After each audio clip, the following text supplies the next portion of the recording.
very good afternoon to all of you. So till this point we have covered the square wave mode inverters. Now we will be moving on to the next topic, that the determination of the current, the wave shape, when the impedance is neither purely resistive nor purely inductive. Okay. So if we all are well versed that how an RL circuit will behave on AC supply, if this point is clear to us, then there's very little doubt. Yes, I am telling you how we have to do it. Just wait. Okay. This will be the current shape. Obviously, when the impedance is Z, that is R plus J omega is there, then this will be the shape of current.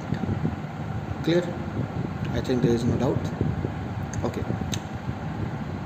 Now again, a very important thing persists, and that is that the calculation of voltage, RMS voltage calculation. Okay, so I will move on to that part now. Yes, if you look carefully, then whatever be the output, whether it is this output voltage, that is from T by 2 to 0 to T by 2, it is plus VDC, and from T by 2 to T, let me mark it T, it is minus VDC. But the RMS value of this voltage will remain at VDC. Clear? Now, again coming back to this part, that is, if the voltage is VDC from 0 to T by 4 and from T by 4 to T it is minus VDC, then again it will be, because minus VDC the whole square becomes VDC the whole square. VDC the whole square also becomes plus VDC by whole square. 0 to T by 4 and T by 4 to T. Now if we put the time limit here, then it will become T by 4, and in this place if we are going to put time limit, it is going to give you T minus T by 4, so 3T by 4. So we can take this VDC the whole square out of the integration because it is not dependent on time T. So we are left with T by 4 plus 3T by 4, it will give you T. Okay, I think this is very clear. Now a very important part is that the expression for the thyristor RMS current. I had already obtained this part. Okay, I had covered this part, but as it is coming in front of us, so I will shed some light on that we have to write the equation of this line, and when we will integrate that equation, that will give us the RMS value. But we all are well versed that upon shifting, if we shift this line to this part, then the RMS value won't be affected at all. It will not have any impact on the RMS value.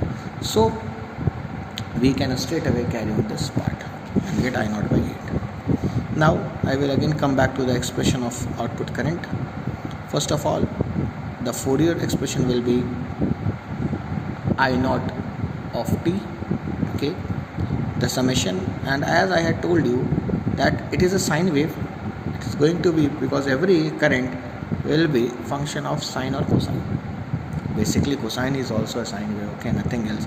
It is just a shifted sine wave. So I naught of T is nothing but summation of all the harmonics from 1 to infinity, obviously all the odd harmonics, and the value is 4 VDC by n pi sine n omega naught T minus n pi by 2. Okay, this I have already deduced.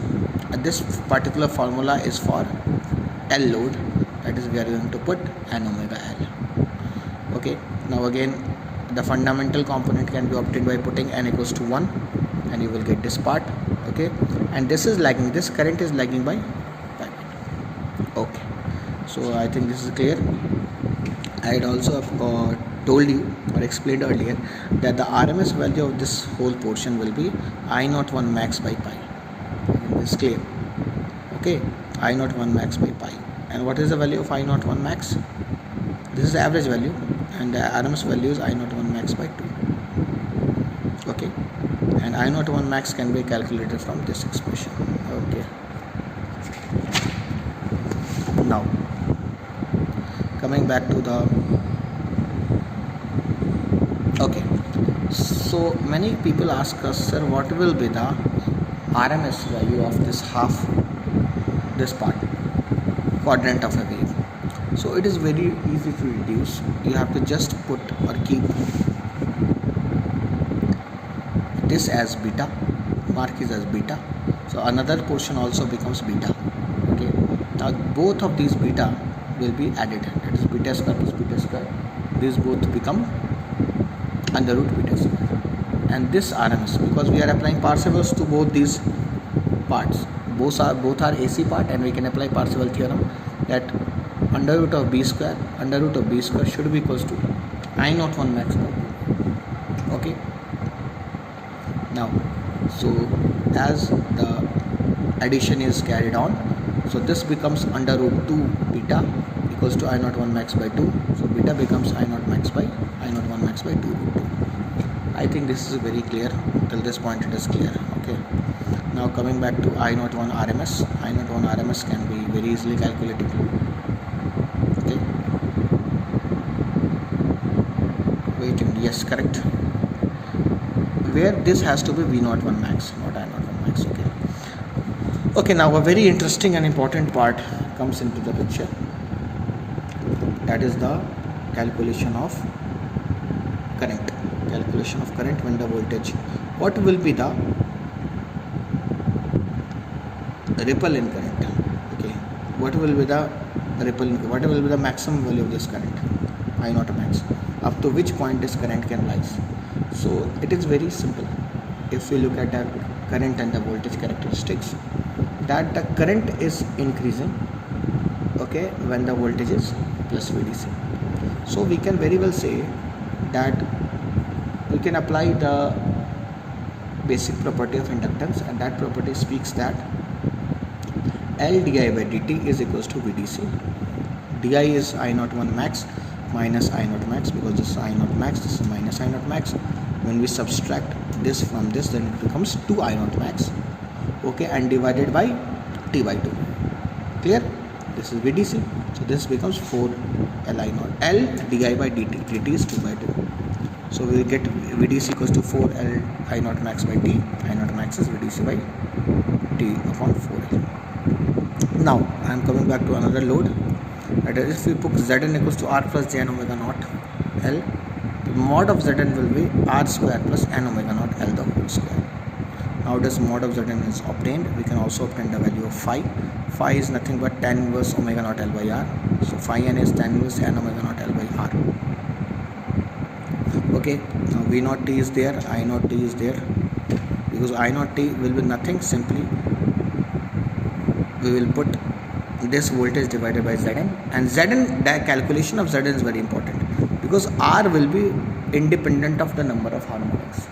The number of harmonics has no role in R, but in omega L, the omega will get affected by n. So J n omega naught L will give us n omega naught L, and then we can get the value of Zn, that is R square plus n omega naught L whole square. Now, so phi n is nothing but tan inverse n omega naught L by R. I think this is very clear.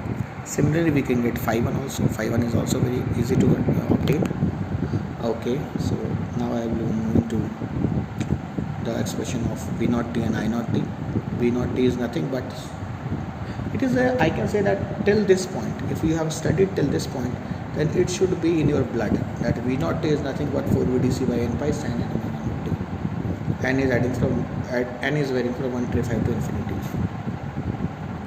Coming back to I naught T. I naught T is again very simple. We have to divide this 4 VDC by n pi by Zn. Okay, by doing this we can obtain the value of I naught T very easily.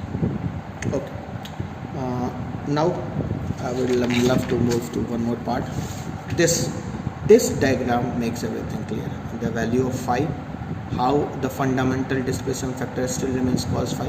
Okay, because both the, here it will be sine wave and here it will also be sine wave. This sine wave is shifted from this by phi. Okay, I think this is clear. I naught 1 T is also very easy to obtain. We can get that phi value. I naught 1 T is clear.